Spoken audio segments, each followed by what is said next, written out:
Secretary to the President and Cabinet, Dr. Saka. Thank you, Secretary. Welcome once more for our briefing by the Chair of the Ministerial Briefing Team and the distinguished ministers who are here. So I hand over to Minister Trump. Thank you very much, Chief Secretary, and once again we thank you for coming for this 17th meeting decision matrix. I would like to introduce my colleague ministers who are here to take your questions. We have Honorable Professor Mtuli Mube, Minister of Finance, and right behind me we have got the Minister of Health and Childcare, Dr. Obadiah Moyo, and we do have Honorable Terence Chiri, Minister of Agriculture. So your questions will be tackled quite well. Thank you, colleagues, for coming. And once again, you are always partners, the fourth estate. Today, Cabinet received a report from the Chairman of the Ad Hoc Interministerial Task Force on COVID-19, Honorable Vice President KCD Mohadi. He presented the weekly report on the national preparedness and response to the COVID-19 outbreak, and this report was adopted by Cabinet. Cabinet was informed that the number of COVID-19 tests conducted so far had increased from 31,589 recorded on 17th May 2020 to 38,656. To date, the number of confirmed COVID-19 cases stands at 132, up from the 56 cases recorded on 24th May 2020. This translates to 76 new cases recorded over the last 2 days. Most of these tests which yielded these results were done on returnees who are quarantined in Masvingo, Beitbridge, and Harare. The number of those who have recovered from COVID-19 infection has increased from 18, which was recorded on the 17th of May, to the current 25, while the number of deaths remains at 4. The number of active cases now therefore stands at 103. The latest cases have largely been imported through returnees, mainly from South Africa and Botswana. Only one case of local transmission has been recorded. Cabinet was advised that Wilkins Hospital and Parinyatwa group of hospitals are now ready to admit critical patients, while Mater Dei and all provincial hospitals are ready to admit mild cases.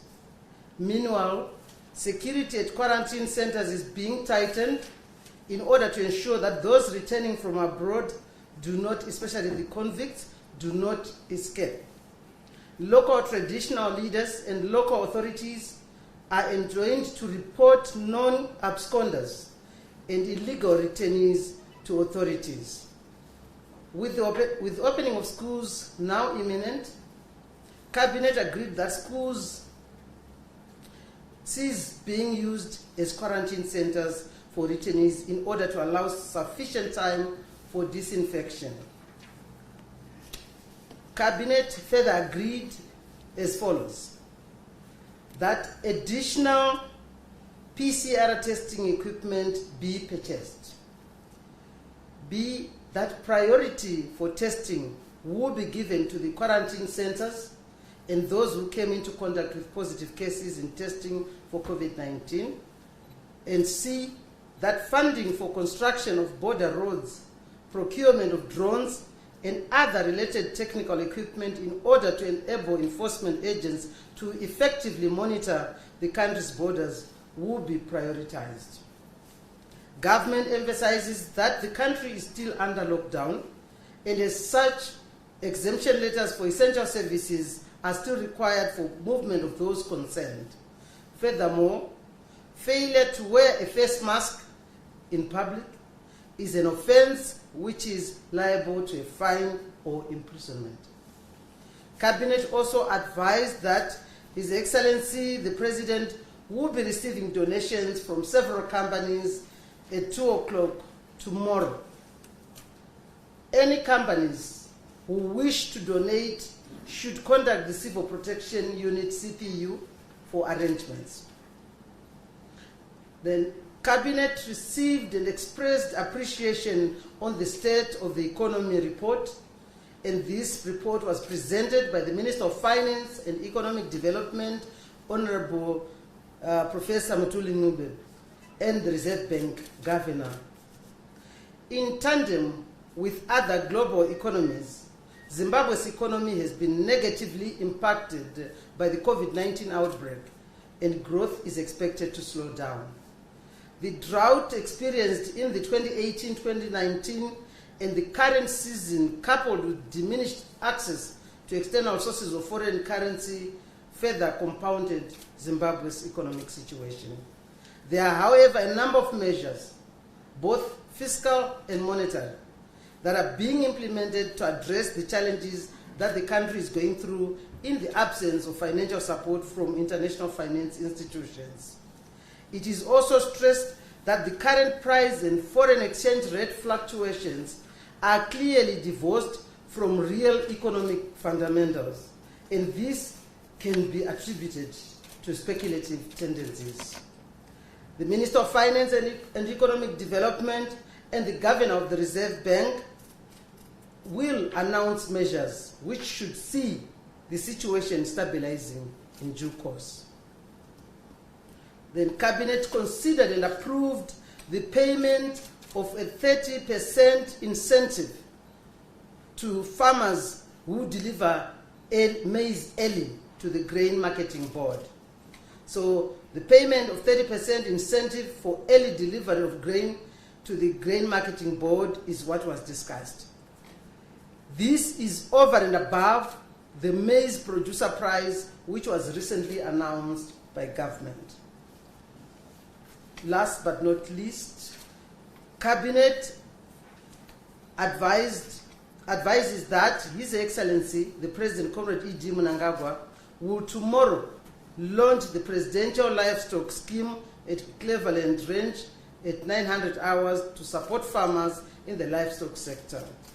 Piglets for piggery projects will be distributed to farmers, to colleges, universities, and other interested institutions, war veterans, and youth and women groups at the event. I sincerely thank you. Back to you, Chief Secretary. Thank you very much, Honorable Chair. Now it's time we give members of the media the opportunity to ask questions on the presentation. Any bet?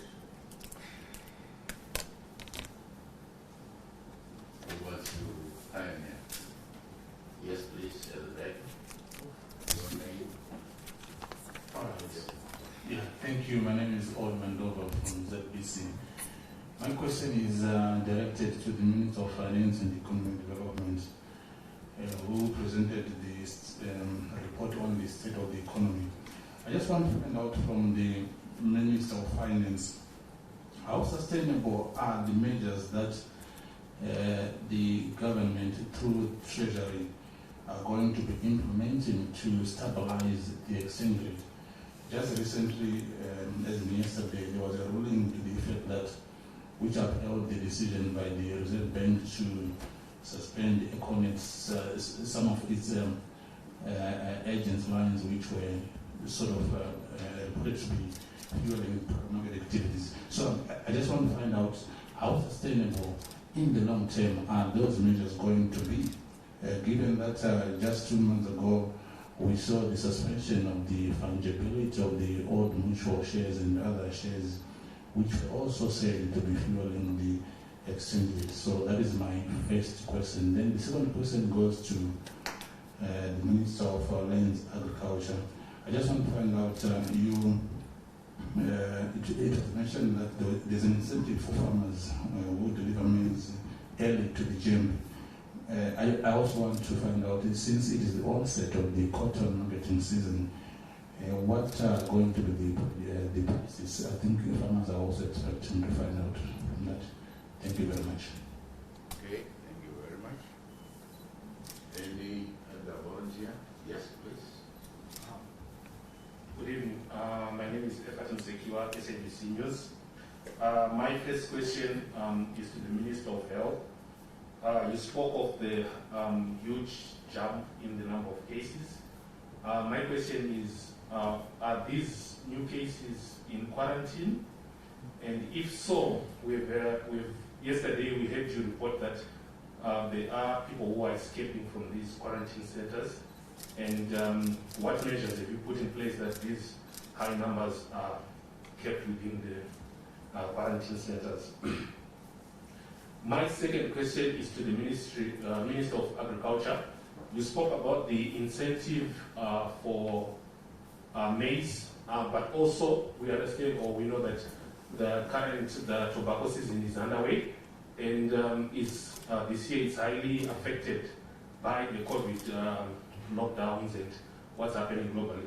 What have you put in place also targeting farmers that grow tobacco in the country? Thank you. Okay. Thank you. Any other volunteer? Yes, please. Thank you, Chakuchi Mbaki from Zimbabwe TV. My first question goes to the Minister of Finance. The Minister of Information told us growth is expected to slow down by what percentage? And by what percentage is the growth expected to slow down, right? And then what are you going to do about subsidies, especially in the fuel sector? Because economists have been calling for you to stop subsidizing fuel and take a similar approach you did with electricity tariffs, where you stack them against the interbank rate instead of subsidizing. Then to the Ministry of Health, with cases rising, and what we saw in the papers today and in the media of what's happening in South Africa, where schools opened and now teachers are testing positive, what measures are you putting in place to ensure that children are safe in the event that they go back, though you have petition to say someone started at this date? What are you doing to ensure that people will be safe in those schools? Thank you. Okay. We have enough more than 4, I think. Anyway, last one. Okay, all right. It's okay. Yes, please. My name is Blessed Mhlanga from Hutchinson TV. Minister of Finance, I heard that the Cabinet was pleased to receive the report from you, and it was a pleasing report. What exactly was pleasing about the report, given that as you admit that there's a lot of speculation and the prices are going up, and the rate, especially on the black market where the foreign currencies actually are available, have gone haywire. So what exactly is pleasing about that? I also want to the issue on prices. I heard that you received a report from the COVID from the Vice President, Honorable KCT Mohad.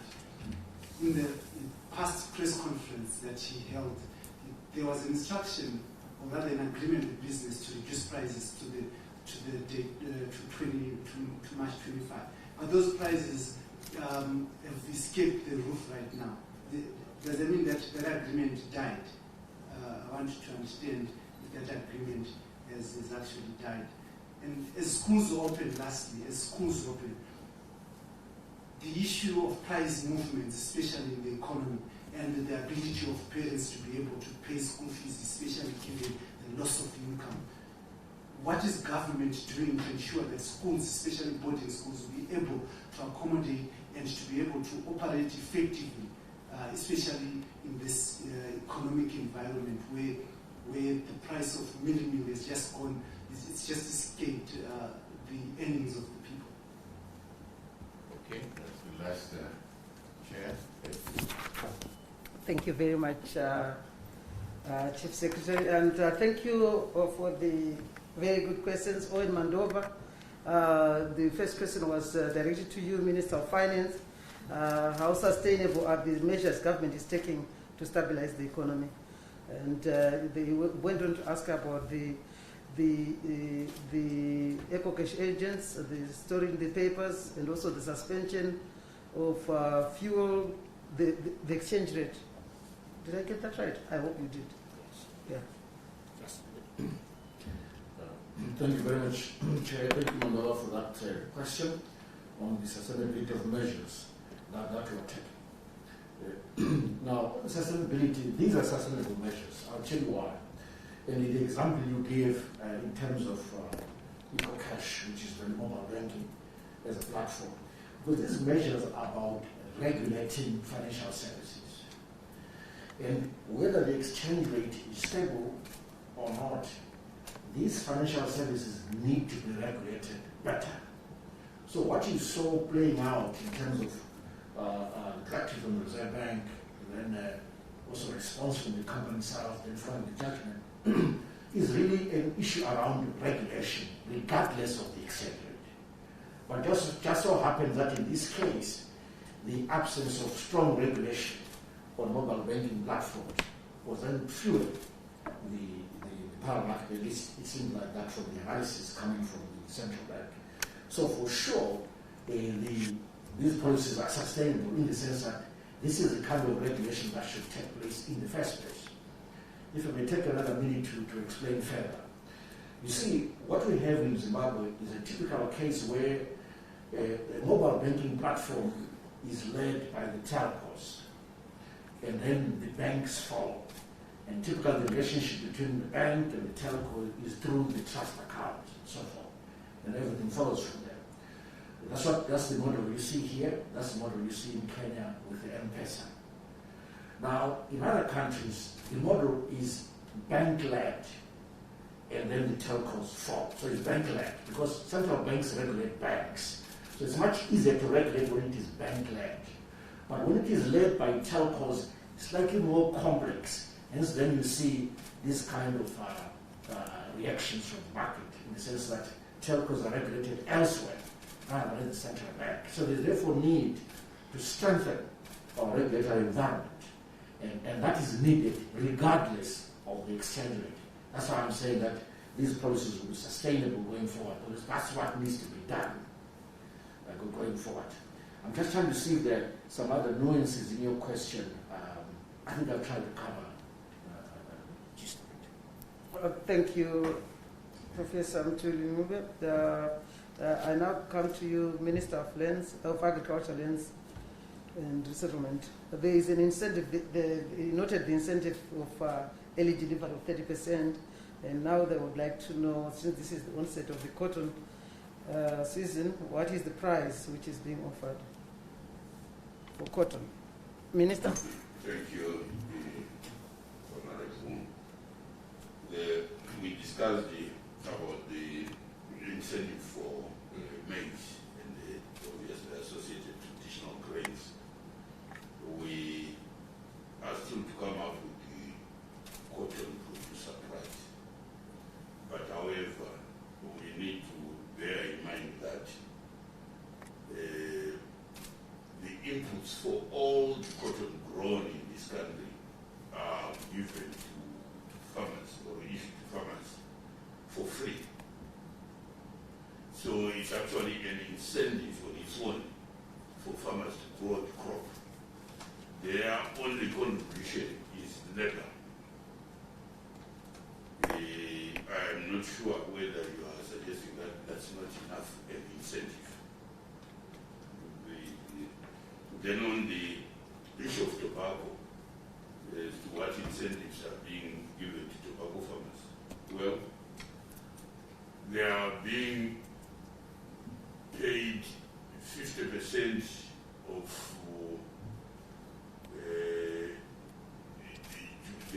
their dues in foreign currency, and the remaining 50% in local currency. Again, that should work as an incentive. They can import whatever they want, whether it's the agricultural inputs or household items. At least they've got access to the foreign currency, which other farmers do not have. Thank you. Thank you, Honorable Minister Perez Shiri. You have also tackled the question from EFAT SABC News. I realize about tobacco farmers. I'm sure EFAT, you got your answer for that. Good. Now we are again with EFAT's question That's Eva from SABC News. The question was directed to Minister of Health on the huge jump in the number of cases and what is really happening. Are they in quarantine? And also is worried about the escapees. What measures are being done to stop abscondies? Minister.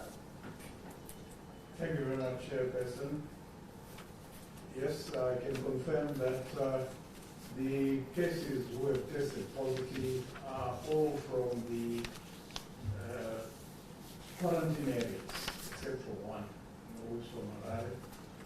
And they've all tested positive and have been separated from the rest of the members who are in those quarantine areas. And I also want to point out that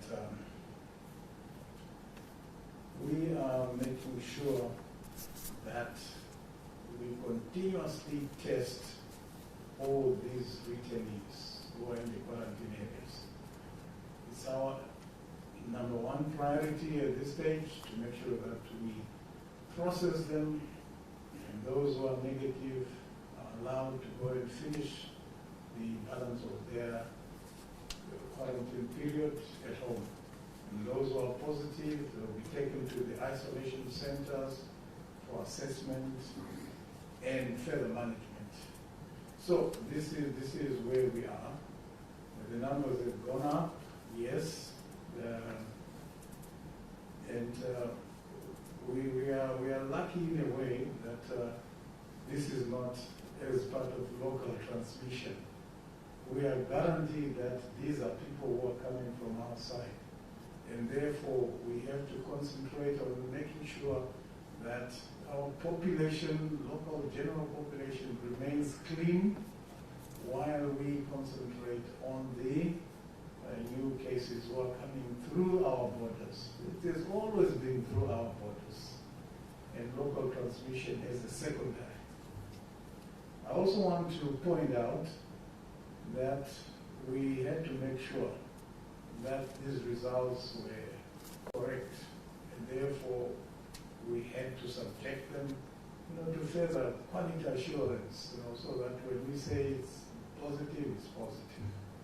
So we had what we call inter-lab comparability, which means samples were taken from another lab, brought to another lab in Harare, the reference lab. That's our major quality assurance laboratory, and they tested the same as with the other laboratories. So our system is good, so it's working well. And also there was a resampling exercise just to make sure that the pre-analytical phase had been carried out properly. And at the same time, we also checked on whether there was any contamination in the testing process. And so we did what we call environmental sampling, which means swabbing the labs where the testing would have been carried out to see if there was any contamination, and there was no contamination. So our systems are working perfectly well. The results are good. So the numbers are correct. The jump by 76 is for real. And we've always said we can't refuse Zimbabweans who want to come back home.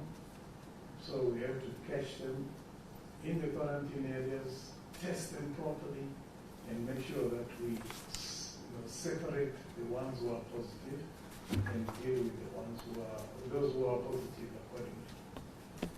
Thank you. Thank you, Honorable Minister. The next question is directed to the Minister of Finance, and is from Tabu Chambakwe. After he heard that, of course, that was the statement that Zimbabwe's economy has been negatively impacted by the COVID-19 outbreak, and growth is expected to slow down. So his question is going to slow down by what percentage? And he also talked about stopping subsidizing fuel. If you can talk a little bit on that. And then I'll go back to the Minister of Health after that. Thank you. Minister. Thank you, Chair. Thank you, Chairman, for those two questions. The first one is on the expected growth rate globally in terms of global slowdown then what it means for us. Am I right? Yeah. Okay, very well. As the Chair also has explained, prior to COVID, we were expecting global growth to be on the order of 3.4%. Then once we hit COVID early in the year, everyone said, no. This situation is much bigger than the 2008 financial crisis. So we've got to revise global growth downwards. And with this case will be led by the IMF. If you look at the IMF global outlook, they've now put global growth at minus 3.0% for this year. So from a positive 3.4 now to a negative 3%. So a complete shift. So that's what has happened in terms of outlook. The advanced economies are going to suffer even more. The average rate of growth that's expected is minus 6.1% for the advanced economies. Of course, there is a range. We're hearing figures of 8% in Europe, even a similar figure in the US, but average minus 6.1%. So this is quite a serious situation. When it comes to sub-Saharan Africa, we see again a range of somewhere, negative 1% to about negative 5% or so, but the average is about minus 1.6% for sub-Saharan Africa. Coming to Zimbabwe will also fall within that range. That's the range within which will fall as an economy. It will be negative. Now, I'm sure you're wondering, where is this negative growth coming from? Now, it turns out that there are different channels through which it is being transmitted. The first one is trade. Global trade is slowed down as much as 13%. And some scenarios are even more negative. I think it's more than 30%. The global supply chain has been impacted severely. You will agree with me. The other channel is tourism. There are economies in the world that rely solely on tourism. The economies are basically shut down, especially the Caribbean. Airplanes are not flying. We have had a 70% drop in global traffic in terms of commercial flights. Looking at commodities, the picture is a bit mixed when it comes to commodity prices, because gold is holding steady. In fact, it is up. Palladium prices are also quite robust. But other base metals have been impacted and prices are negative. And overall, the global commodity index did decline as much as 20%. So these are some of the channels, and these channels are very similar for Zimbabwe as well. We're seeing a slowdown in our own tourism, a slowdown in manufacturing because of the global supply chain, partly because of the lockdown. Agriculture has also been impacted. It's part of the supply chain. The mining sector has been impacted. That's why you see that our stimulus package is targeting those areas that are the channels of transmission of the crisis in the first place. That's how you impact it. So the way we design the stimulus package is focusing on those areas. I think I've gone longer than you expected me to on a simple question, but I had to give you a comprehensive answer. At least try to. Yeah. Now, on the subsidy, Chair, if I can... Please go ahead. Is that okay? Yeah. Only a second question about the fuel subsidy. Oh, I thought last year you were watching the figures. 2019, the fuel price kept going up. We were closing the subsidy. Since February, when we launched the interbank market, we noticed that the fuel price kept going up. That's what we're doing. We closed the subsidy. In fact, by year end last year, the subsidy for fuel was almost zero. But of course, you know what happens then when the power market starts doing this thing, it can open gaps again here and there. But we've done a lot in closing the fuel subsidy. And what we've tried to do right through in terms of reform of the financing sector is to concentrate on using letters of credit in the sources of sourcing fuel. The advantage of that is that you then request the recipient of the LC to deposit cash. These are cash covered. And that also helps us manage the rates as well when we put the LC in place. And then the LC is nothing other than a loan, basically. It's credit. You pay 90 days, 180 days, or whatever the length is. But we've done a lot in closing that gap, and we will keep trying to do that to make sure that we don't, bust the government, the coffers of the government because of these subsidies. I thank you. Thank you very much, Honorable Mutuli Nube. And then I come back to Honorable Bedaya Moyo. The question was from Tako again. With the cases rising up, what measures are you putting in place to ensure that our children who, with the imminent opening of schools, those children are safe? I just wanted to say this is also what the Ministry of Primary and Secondary Education, Minister Matema, is working on. As we speak, he is actually going around the country, inspecting schools and talking to the administrators there to make sure that once it opens, the conditions should all be met. But Minister, you can actually tackle that question. Minister Moyo. Yes, thank you for that question. The first good thing is that the rise in the cases is emanating from the returnees, right? Not from the local transmission. That is a good sign. So we are able to control that aspect immediately, right? And then the next thing is that for the schools to be open, we are making sure that we've got even more stringent measures in the schools. The headmasters, the teachers have to adhere to the strict measures that we are putting in place. We will have environmental health officers checking all these measures that they adhere to. We are making sure that the issue of social distancing is maintained. And like the chair says, the minister is going out, and this is the message we are also sending out, that all headmasters must make sure that their schools adhere to the social distancing aspect. And we are happy that we are starting with those who are taking examinations so that they can be able to spread around the school and have proper social distancing. And as we go forward, as they come in, we are saying that the temperatures have to be checked. Each and every candidate must be checked to see that their temperature is normal, and whoever is found to be having a higher temperature will be screened out. At the same time, continuous washing of hands. It's going to be the first lesson at school. The hygienic processes, the masking, the donning of the mask, the sanitization, all that has to be taught, to the kids, right at the beginning. All those who are going into these areas, and we are making sure that we have thorough control, continuous checks, and at the same time ensure total safety for the school kids. That is what we want. Yes, they are going there for school, but the initial school lesson is now going to be on COVID-19 and how to prevent it. So prevention right there in the schools is key, because we don't want them to go back home, or someone comes into school and they've got the disease and then they spread it. It will spread like wildfire.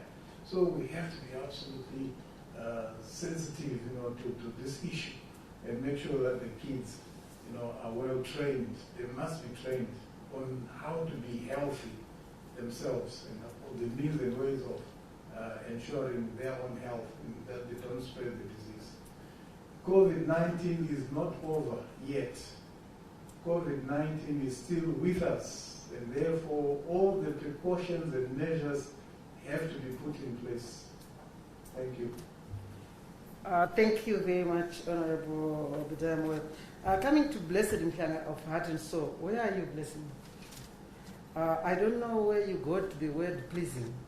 I just want to tell you that Cabinet actually expressed, they received the report and expressed appreciation. And there was robust debate for more than 2.5 hours, where all the challenges which I talked about were actually looked at. So, to ask a question to say what was pleasing, I think that was, it was an appreciation of the state of the economy from the report which was given by the Minister of Finance and Economic Development, and also even the Reserve Bank Governor came to Cabinet today. So, and the challenges which we are confronted with, the impact of this COVID-19 on the economy, that's what we went into. But I would give the Minister an opportunity to talk on the issue of prices, And you also wanted to know what has happened to the price moratorium, that agreement.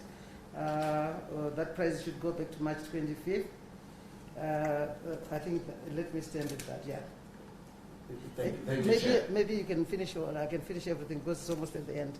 You also wanted to know that as schools open, what is going to be done in terms of assisting, I guess, parents, because the ability to pay school fees has been eroded because the inflation. I think this is what he wanted to know. Thank you, Minister.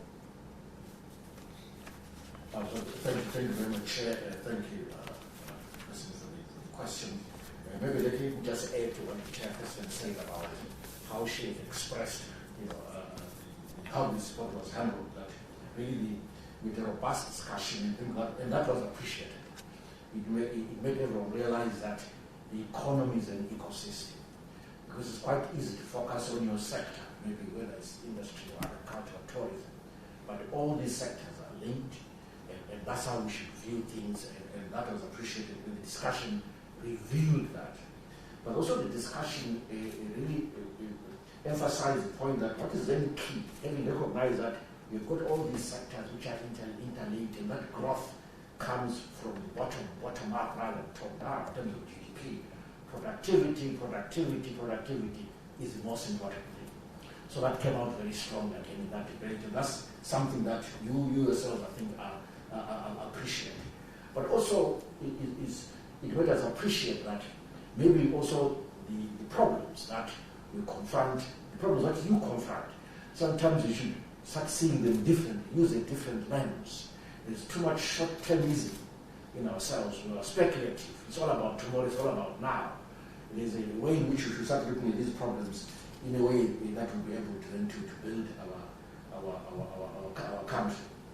But that debate also revealed that Zimbabwe does have a lot of resources, be it gold. We also say that gold is like our oil.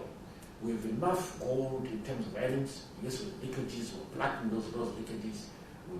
I mean, you've seen what has happened with the tension ratio, which is the changes of yesterday. All that is a policy response which is making us realize that these resources can be harnessed better and be used for our development. So those are the kind of messages that, in a sense, came out of the debate, which I think everyone appreciates. But we went into considerable detail on the economy, on the monetary sector.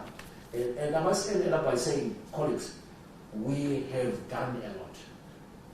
We have constructed or reconstructed a monetary system from scratch. We now have a local currency, whether we like it or not, it's there. Our issue is that we want it to be stable, and you all agree. But we've done so much in terms of, and I'll just mention one area, economic reforms. So this is the debate that took place, and what was appreciated is just how things are turning out, what we've done so far, how everything is connected, and how everyone has a role to play. Now, coming to the issue of prices, and moratoriums working. That's the elephant in the house. Elephant in the house. On that, I mean, it's quite clear that first of all, the price moratorium was a product of moral suasion. It was a product of a handshake, of a gentlewoman or gentleman's agreement. That's what it was. It was not price control. Because if it was, what has happened, it should not have happened. But it has happened. So we still want to edge, we still want to reach out to industry to say, let's again shake hands again, this time maybe a little firmer, so that again we can manage to control these prices and not immediately react. Because what's happening is that there's been just an immediate, instant reaction to the parallel rate, which is really what happens with prices in this country. That once the parallel rate moves, then the real sector prices also move in tandem, almost there's a one-to-one correspondence in this regard. That it doesn't have to be like that. So again, we still need to have a continuous dialogue with industry, have that handshake and firmer one this time, to make sure that we can effect this price moratorium, because it's desirable. It is desirable. So we want to extend. I mean, we're very specific about how to assist schools and so forth. Frankly, we haven't reflected, certainly for me, I haven't reflected deeply on that specific issue. But again, we urge the schools to be sensitive in terms of increasing school fees, because parents are finding it hard to afford these fees, like they find it hard to afford anything else because of inflation. So again, it's a moral suasion story, not that we as government are taking action specifically in dealing with the school fees. I think the Minister of Education, Primary, has already done something about the issue of boarding fees, which have remained high when children were not even in school in the first place. They were actually at home because of the lockdown. So they've taken action about that, and schools have responded. So there's a desire for government to see some sanity in that sector. But we can be more specific in future as our policy in the sector develops some more. Thank you. Thank you very much, Professor Mtuli. Back to you, Chief Secretary, for the second round. Thank you. Welcome to the second round. Any offers? Yes. Now it's time for ladies. My name is Kay from Tafamba Media. My question goes to the Minister of Health. Yes, you spoke about COVID testing, taking temperatures and everything else. But what of the actual COVID testing, considering that some people do not show symptoms of them having the virus? What is the question now? Some people don't show symptoms and then? Yes, so when they're returning to school, is the government going to provide the actual test kits for students and teachers, or are schools supposed to get that for themselves? Okay. Thank you. Any other offer? Yes, please. My name is Matsuo Tabazapa from Star FM. I just want to hear from the Minister of Finance any discussions on how much are you going to allocate to the education sector for the procurement of PPEs as they are going back to school. Okay. Any other opposition? This government should have a lot of money. Lots of money. Yes, I will come to repeat if there is no offer. Yes, please. All right, back to the Minister of Finance. I just want to find out, given the gap between the interbank rates and what's happening on the parallel market, what's going to happen? Because the discussion out there right now is arbitrary opportunities are already arising in the fuel sector because of that gap difference. And it's happening again on the issue of tobacco farmers, because the rate has gone up so high on the parallel market. When farmers want to retool, given the 50-50 scenario, they are unable to retool. So some farmers association for tobacco growers are actually advocating to go the same route government took yesterday with gold miners, to say we'll just give you 100% retention. So I just want you to comment on that. And then lastly, since 2018, we've been talking about this black market, and now we're in 2020. Is the government failing to deal with the black market and really solve these issues? Because when we step out of here and we also ask other economists out there, they come up with their own ideas as to how things work. We've been at forums where you have met with these economists, and it seems as if you're pulling in one direction and they're pulling in another direction. So is there a definite solution to this issue, or it's just going to be a tug of war where one is pulling in one direction, that's government, and people on the parallel market are just doing their speculative tendencies, and people in the middle are suffering in the process? Thank you. Okay. Last one. Yes, please. Okay. Mine is just a follow-up to my question. I feel the Minister of Health did not adequately answer the question of the measures that is put in place to make sure that we don't have increased number of escapees from the quarantine centers. Then as a follow-up to that also, the issue of testing regarding the truck drivers that are allowed to cross borders. are they being subjected to rigorous testing, or are they just being screened? Because I do understand that there's a difference between screening and testing. Are they being tested, or they're just being screened as they cross the borders? Thank you. Thank you. Oh, they are finished. Are you sure? Okay. That's the last There's chance. one last one. Yes, I repeat. My question is to the Minister of Agriculture. Minister of Agriculture, the producer price of maize that you announced, which is around 12,000, is there any chance that it's going to be reviewed given the trajectory in the rate? Because if you're going to use the parallel market rate, which everybody else is in essence using, the price of producer maize would be around $120 or even less. So what motivation do people have to take their maize to GMB? Because we've seen most people are now selling their own maize at the market in US dollars because they believe that that's where they get value. Okay. Okay. Thank you. I thought that was the 30% incentive which we talked about. But anyway, Minister of Agriculture will answer. Thank you very much. And thanks once again for those good questions. Kate Afamba, her question is directed to the Minister of Health on the COVID-19 testing. And she was saying some people don't show the symptoms. So are you going to do PCR tests for all those returning to school? Minister? Well, with schools, the measures we are going to take is going to start with the temperature. What we have always done, the thermal detectors, the social distancing, those are the measures we're going to take. So if someone has a high temperature, who is going to test them? That's really the question. If they are identified, on entry, what will happen is that the school will have to call for the rapid response team. They will come and they will take care of the problem, and they will immediately be surrendered to the Minister of Health. So it's the Minister of Health which takes over from there. So that's what will happen.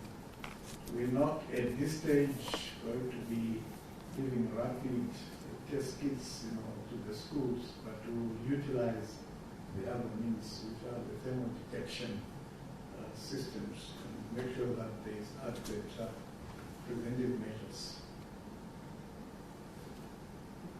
Thank you, Minister. Have you finished? Thank you very much. And now this is to the Minister of Finance. That's Michael Tapatapa. He says, how much in terms of budget are you going to give to allocate to schools, the Minister of Education, to make sure that they buy the PPE? Thank you very much. Thank you for that question. On the budget allocation to schools, let me say that we'll give them an adequate budget for what they need for PPE. That adequate budget means that we're going to increase the. I'll give one. I was hesitating to give in this figure, but maybe I should give it to you. Hopefully, to leave you satisfied. We're going to increase the budget for the education sector by 40%. You can say I've stayed away from Zimbabwe numbers. I say 40%, but I've got the numbers in front of me. So, and part of that increased budget will be used to procure PPE. We will give them enough budget for that. Okay. Thank you very much, Professor Mtuli. And then Takucha Ambakwe is talking about, given the gap between the parallel market and the interbank rate, there's certainly problems of arbitrage which are rising.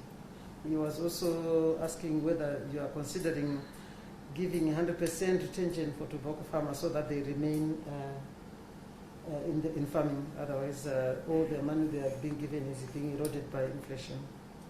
And he says also, since 2018, we've been talking about this black market. And the question is government failing to deal with that black market? It looks like government is pulling one side and there are people pulling on the other side.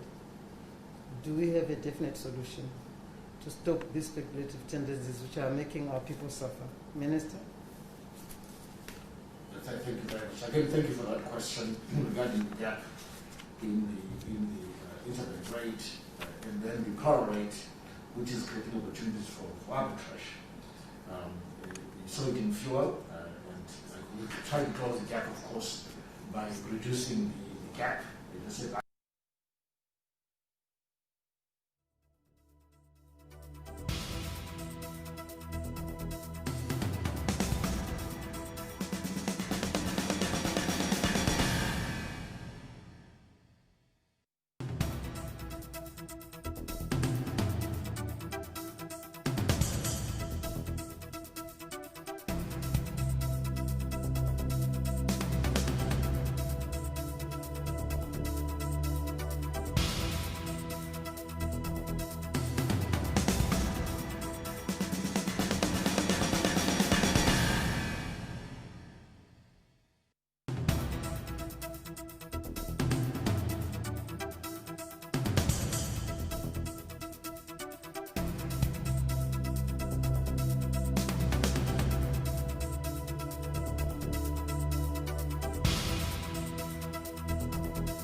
If not, we hear you.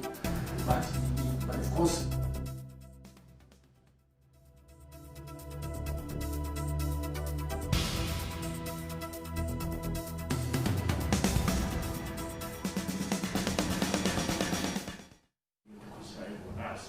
but we hear you and we know the challenges of arbitrage.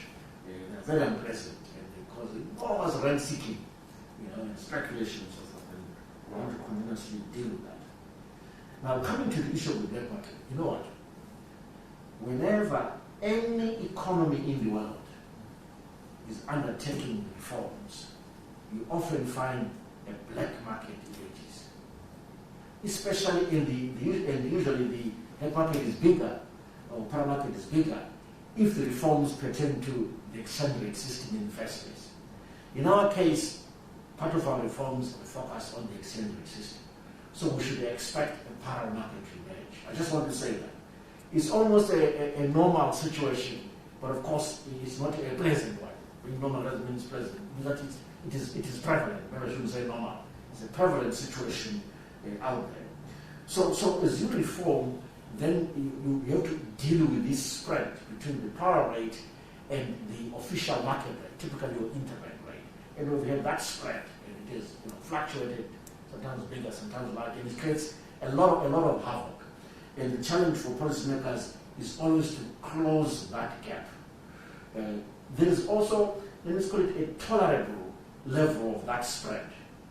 Can you imagine if the spread was, let's say, 1% between the two rates, would you even worry about the power rate? You wouldn't worry at all, because the spread is so small, it doesn't mean much. But it's a spread nonetheless. So the wider it is, the more problematic. But the presence of a power market, black market, is a typical feature of economies in reform, and our challenge is to close that gap, and to make sure that it is put under control, and it stops adding so much pressure on the pricing front, which it is doing, because prices are directly linked to that power rate.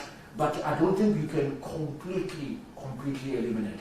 As long as you're on some kind of reform agenda and the economy is trying to find its footing, you always have this gap in how goods and services are priced. Remember, this is the price of goods and services. So if you try to adjust or reform these goods and services, or the economy around these goods and services, the pricing will diverge in terms of official interbank, for example, and the power rate. But also there's another reason. If an economy is this informalized, 60% informalization, whenever you enact monetary policy, there are times when it is actually a blunt instrument. Sorry to take you to the bit of the classroom. When you raise interest rates, you expect that higher interest rate to transmit all the way down and impact consumption, because the price of money is now high, people borrow less, they consume less, therefore you bring inflation under control. Something happens to the housing market, that's the other transmission mechanism. But when the economy is informalized, it doesn't quite work that way. See? So again, the structure of the economy has an impact on how effective policy that targets the exchange rate, how effective that is. It's also a function of the structure of the economy. And we have that challenge because the economy is highly informalized. There's also high unemployment out there of the youth. They're looking for jobs. If they can sell some currency, they will, and that's what they're doing. So unemployment is part of our challenge, and we recognize that as leaders in government, that as a challenge we have to solve it, and then people feel less edge in terms of participating in that market.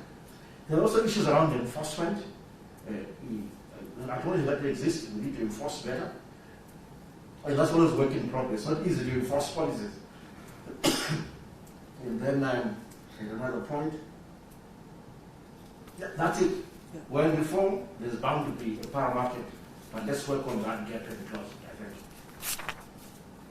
All right, thank you. And SABC, Fatim Secure, you wanted to know measures which have been taken. I think in my report, I made it very clear that at quarantine centers, security is being tightened, and this is being done in order to ensure that there are no abscondees. And also, we have gone further. The enforcement agencies, the police, they are actually working together with local traditional leaders so that they report non-absconders and illegal returnees to authorities, so that we deal with this, and also making the communities understand that this is being done to protect them.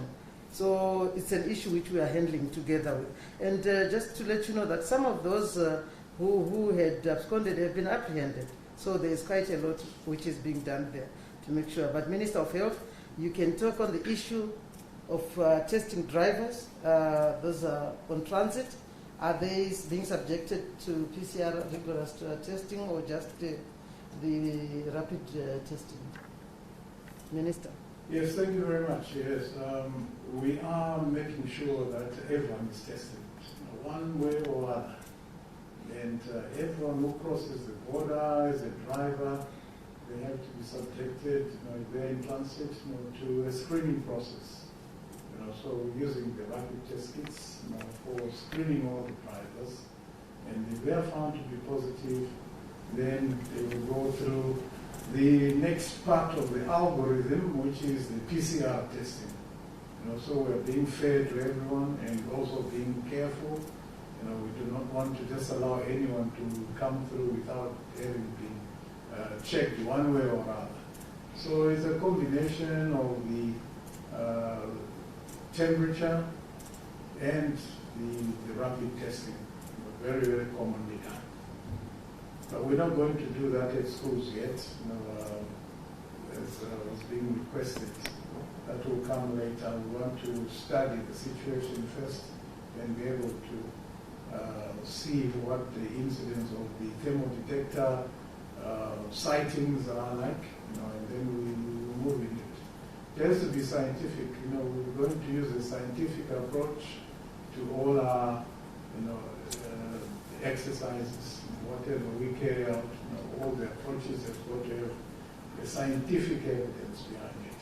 So initially, the most important thing is that our environmental health officers at the borders are well trained, they know exactly what to do, how to handle these cases, and that is why we have managed so far to pick up all the cases which are positive right from the beginning. If you remember, when we were going to the airports, to the borders, we were making sure that our teams are strong. So there are very strong environmental health teams, port health authorities, who can be able to manage all those. So any driver who comes by, they have to be subjected to that screening process. Thank you.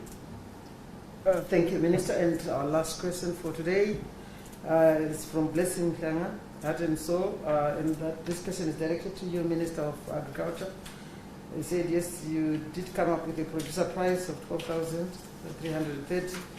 And he was asking whether there's going to be another review since this has been eroded by inflation.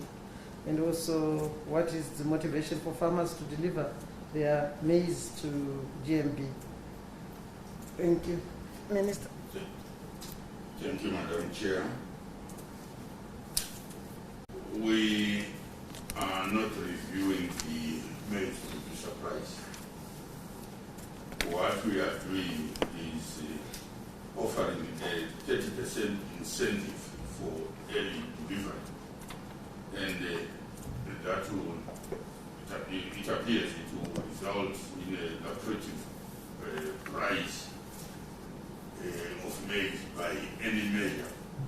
So any farmer who wants to make the best out of maize and traditional grains such as sorghum, millet, and pearl millet and finger millet has to ensure that he or she delivers by the 31st of July, which is the cut-off date. Thereafter, we shall be paying 12,330 for the deliveries of sale. Thank you. Thank you very much, Minister Perence Shiri, and that brings us to the end of today. Once again, I want to thank my colleague ministers. Thank you very much, Secretary. And just to say, your minister got you some masks so that you stay safe. So, thank you. Thank you, Honorable Minister and Honorable Ministers. Yes, a beautiful mask. Stay and enjoy. Thank you. Thank you. Thank you.